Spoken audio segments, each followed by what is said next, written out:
Chris Palme here, radio host of Live with CDP Sports Talk, weeknights from 8 p.m. to 9 p.m. Eastern on radio station WQEE 99.1 FM in Noonan, Georgia. Today on Victoria Day, Monday, May 20th, I'm at Alumni Stadium at the University of Guelph for the Toronto Argonauts annual Double Blue scrimmage game. And I have a very special guest today. He's a longtime Argonaut season ticket holder, and he's the co-host of the Argo Bounce live audio show during the CFL season. My friend Nick Small. And Nick, wanted to get some thoughts on what you've seen so far today's scrimmage against the Argonauts, the blue-white team. A little bit of Argonaut against Argonaut action. Well, we had a brilliant day for it. It's a little bit on the warm side, right around 26 degrees, but it's perfect weather for these guys. It's great to get a little bit of competition, direct head-to-head.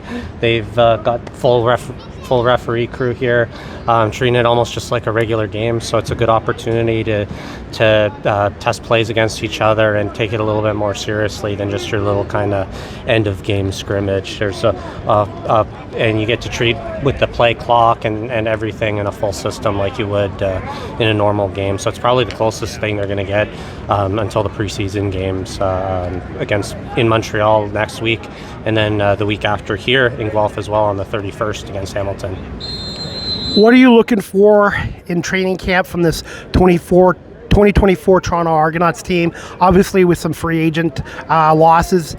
Just who are you looking, what positions and who are you looking to see development out of in training camp in Guelph?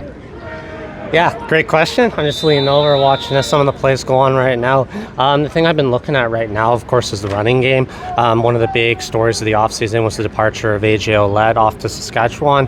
But from watching this double blue scrimmage right now, the run blocking D looks really good. And whether it's Kadeem Carey or Deontay McMahon, Daniel Adeboboy, they're carrying the ball quite well.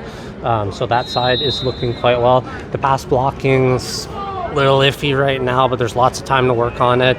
A lot of it is trying to key on picking up blitzes, and despite Corey Mace's departure, the blocking is very good.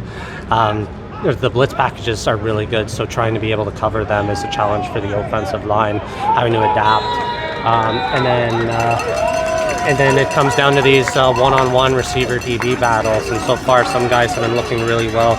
Richie Sindani, Dejon Brissett on the receiver side. I've got Tavares McFadden right now on the DB side looking quite well.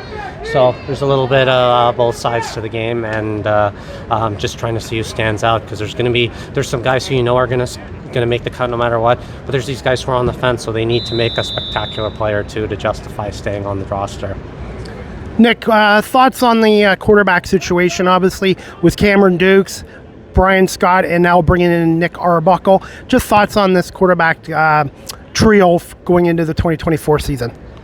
Yeah, Chris, with the loss of Chad Kelly this season, it's probably a really good move that they added Nick Arbuckle. It gives a veteran presence, someone who's been with the league the last, I think, 8 years or so, and plus he's been under Ryan Dinwiddie's system, and not only that was when he was most successful. He didn't have the same kind of success in Edmonton or Ottawa, so to have him back here in Toronto is a great move.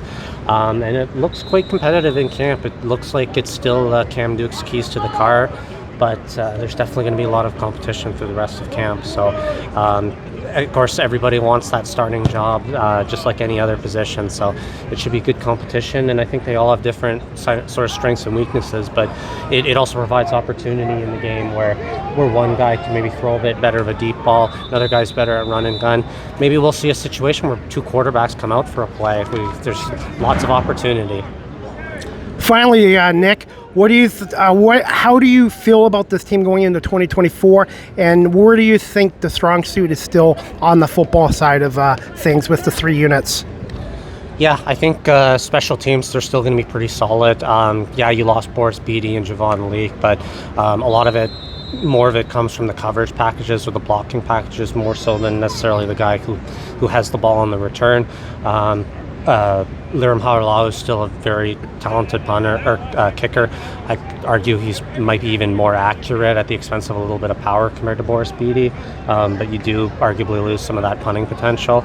but they're still very solid on that side. I think defensively they're still very solid. The two big losses, Jamal Peters to Hamilton and Adaris Pickett to Ottawa, are two negatives, but they've still got very talented defensive backs still in their lineup. I think Benji Franklin's the only one that you could argue on the front starting roster are the most inexperienced. So there's everybody else is still very experienced. And then I think, of course, the quarterback situation is going to be the big question early on this season. But all they need to do is get 2 wins out of their first 3 at home, and that'll silence a lot of the critics going forward. And finally, when is the home opener at BMO Field, and how much did you miss the Argonauts and CFL during the offseason?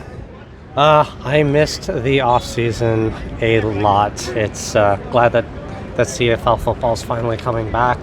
And I believe it was, put me on the spot, not June 6th. June 9th? June 9th, thank you.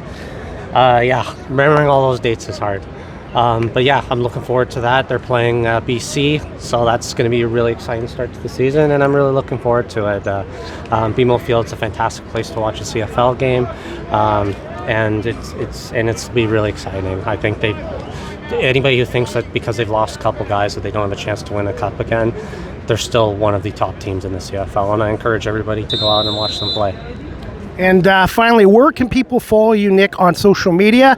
And I'm looking forward to doing the Argo Bounce Live audio show again with you this season as well. As am I, Chris. If you're looking to follow me, it's Nick_small_38 on Twitter is the best way to follow me. All right, Nick. Well, thank you so much, and have a great day, and enjoy the rest of the scrimmage game today here at the University of Guelph. Thanks, Chris. You too. Go Argos.